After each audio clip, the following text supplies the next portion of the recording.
Ah, good morning, Michael. Good morning, sir. Good morning, Mr. Smear. Yes, well, we'll dispense with the good mornings if you don't mind. I haven't got time for good mornings.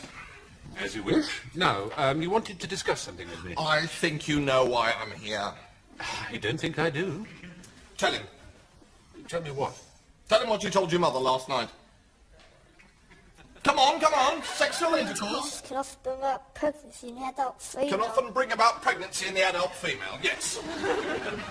Yes? You heard that, did you?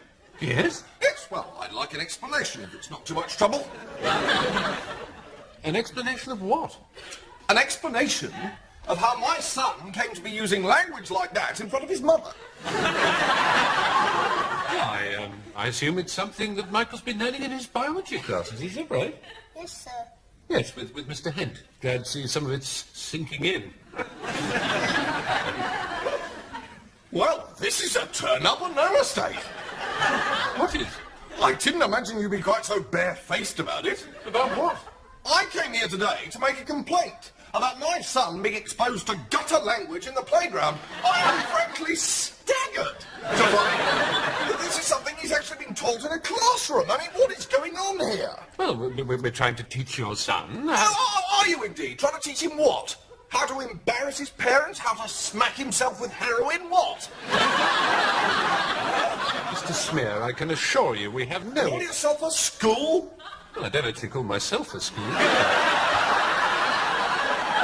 you ashamed of yourself, filling a young lad's head with filth like that? Well, let me tell you something about the real world. You're here to provide a service. Well, that's quite right. Oh, well, that's quite right, yes. Well, I'm not happy with it.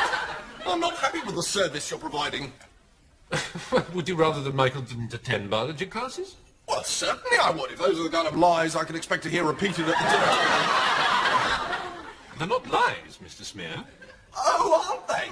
Are they? What? Sexual intercourse can bring about pregnancy in the adult female? Well, that's quite true. True, my arse. It's nothing more than a disgusting rumour put about by trendy young people in the 60s. Trendy young people in their 60s? In the 60s. That's when it all started, people like you. I can assure you, Mr. Smear, that sexual reproduction has been part of the biology syllabus for many years. I don't care about your blasted syllabus. What good is a blasted syllabus out there? Where? Out there. The Arkwright Road? Arkwright Jungle, I call it. Well, what would you rather we taught your son? I would rather you taught him values, Mr. Casalingua. Values, respect, decency, standards. That's what you're here for. You're not here to poison my son with a lot of randy sex talk. Michael definitely is your son, is he?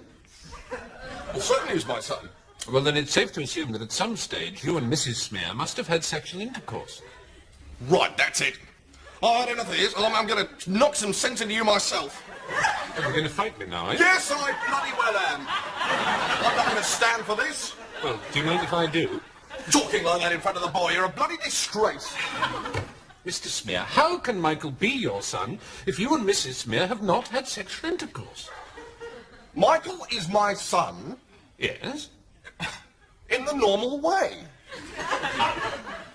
And what, in your opinion, is the normal way to have a son? If you're trying to trick me into sexy talk...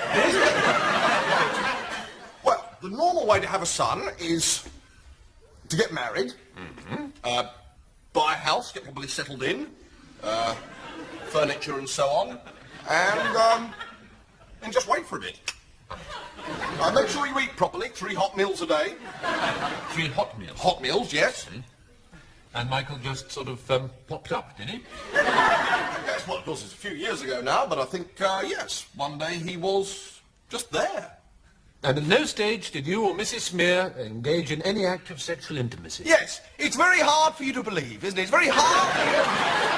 But there's still some of us who can bring a child into this world without recourse to cannabis and government handouts. No, I bet you don't. It's not every day a consumer stands up to you and makes demands, is it? Well, not of this nature, certainly. No, well, welcome to the harsh realities of the marketplace, Mr. Casalingua. Right, okay, so what do you want me to do? Well, it's perfectly obvious, isn't it? Not to me. Well, I mean, If I go to Littlewoods and say that I'm not happy with a cardigan, for example, well, they'll change it for me, and gladly. You want me to change your son? Of course I do. Mine is soiled now.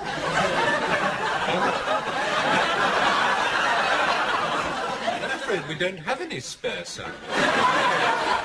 Typical, isn't it? Well, what have you got of equal value?